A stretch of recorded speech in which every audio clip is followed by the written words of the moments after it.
Alright guys, today we're going to be talking about simplifying radical expressions. So we have the following here. We have the cube root of 27 times x to the 6th power. So they want us to go ahead and simplify this down. But let's first talk about how we can rewrite the square root of something. So for example, if I have the square root of 81, right? Well, this actually equals 81 to the half. If I had the cubed root of 81, this is really the same thing as 81 to the third. If I had the fourth root of 81, this is really 81 to the quarter. Okay, so can you see the pattern that is going on here, right? So keep that in mind, right? You can interchange these back and forth, right? These are both the same, they're both equivalent, right? So you can rewrite it using an exponent, or you could write it as using a radical, okay? So keep that in mind.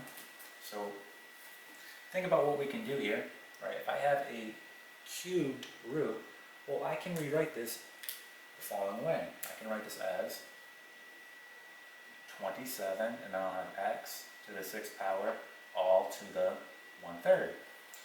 At this point, you want to go ahead and distribute, all right, this exponent inside here. So I'll have 27 to the third, and then I'll have x. Well, look what happens here. 6 times 1 is going to be 6, and then 6 divided by 3 is simply just 2. All right. Now we're going to go back, right? I have this to the third. Think about how I can go about simplifying this down further. Well, we know that this is really, right, a cubed root of 27, right? So I'm just going back and forth between radical and exponent. So I have cubed root of 27 times x squared. Can we solve this cube root of 27? What is that going to be? Right? What number, when multiplied by itself 3 times, will give me 27? Well, that's going to be 3 times 3 times 3, right? That will give me 27. So my answer here is going to be 3. 3, and I'm just left with x squared. And this is your final answer. Okay, so that one is done. Alright, let's try another example. Alright guys, here is our next problem. So again, we have the cubed root of x to the 3rd power all over 7. So we're going to go ahead and rewrite this as an exponent, right? So we have a radical. Let's rewrite it using an exponent. So we'll have the following: x to the 3rd power all over 7, and this will all be to the 3rd, right? Well, let's go ahead and distribute, right, this exponent inside the parentheses. So we have to do it to both the numerator and denominator. So starting at the numerator, 3 times 1 is simply 3. 3 divided by 3 is 1. So we're going to be left with x on the top. And then on the bottom we have 7 to the 3rd. Okay. So we're not done yet. We have to keep simplifying this down, right? How can we rewrite this? Well, we can rewrite it as a radical, right? As a cubed root. So we can have the following: cubed root of 7. And you may be saying to yourself, okay, I'm done. Well, technically, right, or mathematically, we should not leave a radical in the denominator. Mathematically, that's incorrect. Okay? We should always try to get rid of the denominator. Okay, and this is called rationalizing the denominator. We've talked about this before.